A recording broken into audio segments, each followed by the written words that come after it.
Hey, welcome back. Just a quarter past the top of the hour, high noon Eastern here in New York. You're watching Liquid Lunch on Newsmax TV, and I'm John Tobacco.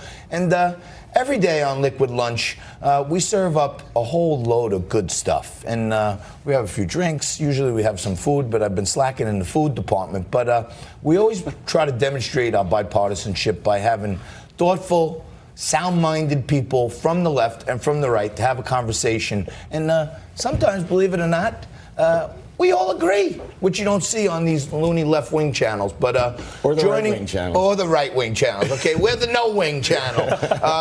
Joining me again, the managing director of Empire One Group, John Burnett, and of course our very own presidential historian, Columbia professor, and candidate for New York City public advocate, David Eisenbach, joins us today. And guys, in this segment, you know how it goes. I throw out a topic, I sit back, I pour myself a drink, you guys hash it out.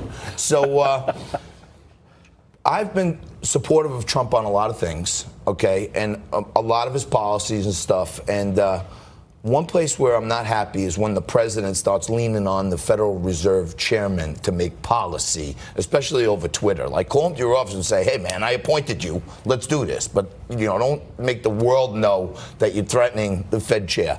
I think he might have got his message across. Take a look what Fed chairman said yesterday. Based on incoming data and other developments, it appears that uncertainties around trade tensions and concerns about the strength of the global economy continue to weigh on the U.S. economic outlook. So he's saying that things weigh on the U.S. economic outlook, which signals to the market, oh, my God, he's going to lower rates. Should he be lowering rates right now? Well, I think he has to. The market has now bought into this notion that there is going to be a rate cut.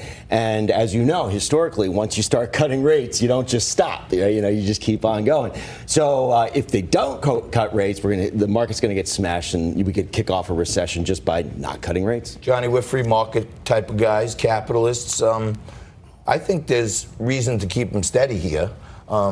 And I actually think that small businesses started to get access to capital when the rates came up a little bit. What's your outlook on this?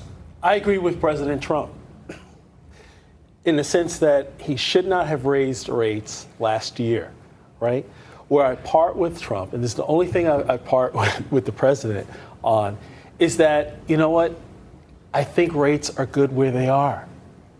The last thing the president needs is this thing that hangs over his head once the market hits 27.5, 28,000, is that he got there because of the Fed chairman, right. The rate cut. Look at what this president has done. Historical jobs, right? Not just, retail jobs, real wage increasing jobs in terms of manufacturing, right?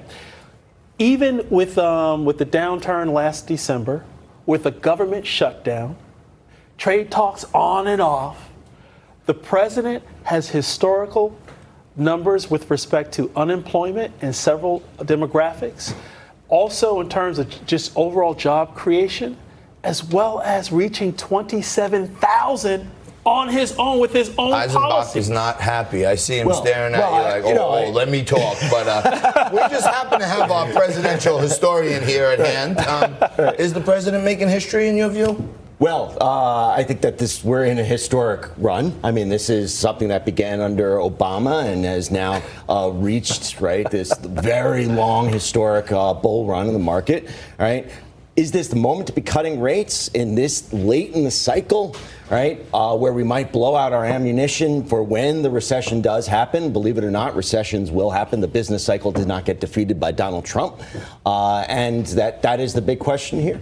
All right, well, let me shift gears a little bit. So he agrees with me, actually. Whoa, everyone agreed. Let's ring the bell. When we all agree, I ring the bell. We don't want to overuse the bell. Here's one thing. We all kind of agreed. Let's keep the rates where they are. President lay off power. But I don't think he can, because the market has priced in 100% that there's going to be a rate cut in July. Well, it might look if you don't get, if you don't get that, you're going to see the stock market, lose. Let's hope there's a rate cut then.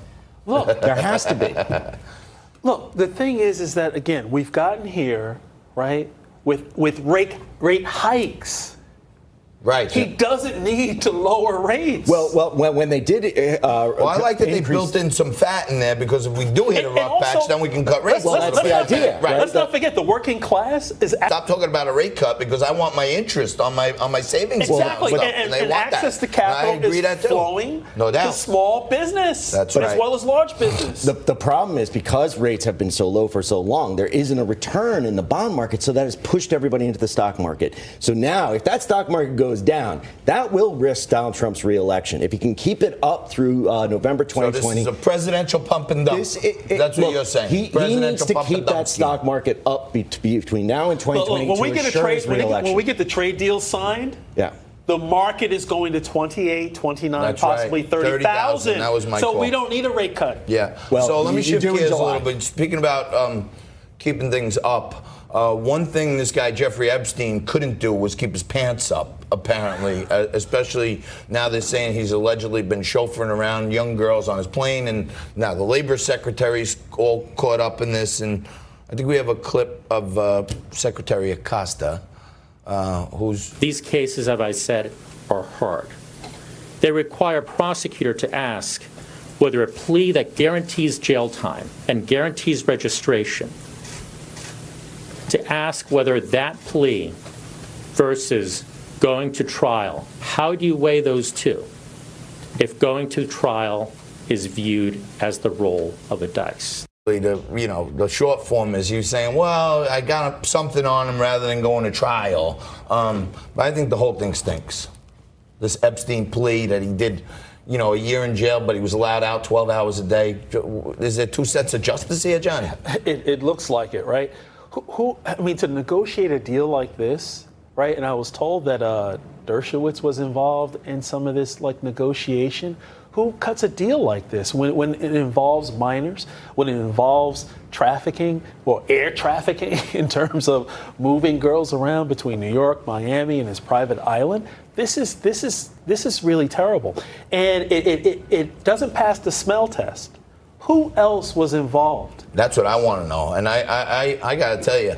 I worked with Roger Stone and did some stuff working and organizing for the Trump campaign, and I was hearing all kinds of crap, conspiracy theories and stuff that Clinton got a little out of hand on some of those trips. What does that say? I think if there's any dirt that involves, whether it's Alan Dershowitz, whether it's Bill Clinton, or any of these other Prince Andrew, it needs to come out. And the fact of the matter is that we do have a two-tier system in criminal justice, that if you are rich, if you are a billionaire, if you are well-connected, you don't get prosecuted for even these horrible crimes. Right. Exactly. Now they're saying when he was in New York, this guy Epstein was supposed to register as a sex offender, which he did. But he's supposed to check in every 90 days and say, I'm here, I haven't molested any kids in the last 90 days. And, somewhere in there they just said, don't worry, we know Jeffrey, he's good. So he didn't even have to check in. But usually you, I'm not an attorney, just full disclosure, but usually you cop a plea, so to speak, when you actually roll on other people. Right. Yeah. You get a break, but he didn't give up anyway. Exactly. And he got work release. Which raises the suspicion that they were lenient on him because they didn't want to touch those other people. Exactly. That's the idea. And fine, he did pay restitution to many of the girls, but then you go on work release so you could make more money? Yeah, look, he paid restitution. You got a billionaire, right? This is like, when Goldman Sachs gets slapped by the SEC. They make $1 billion over 3 years doing some crazy illegal thing, and then they pay a $50 million fine. It's like the cost of doing business, But you know what? What a difference a decade can make. Right? This is the Me Too era. This guy Epstein this is not going away. Has now polluted 2 presidents and maybe possibly more. Which is why Donald Trump should cut ties with this labor secretary. I think my prediction is very soon. Johnny Burnett, David Eisenbach, I want to thank you for coming in and mixing it up with us. You stay right there. We're coming back right after this. You're watching Liquid Lunch on Newsmax TV.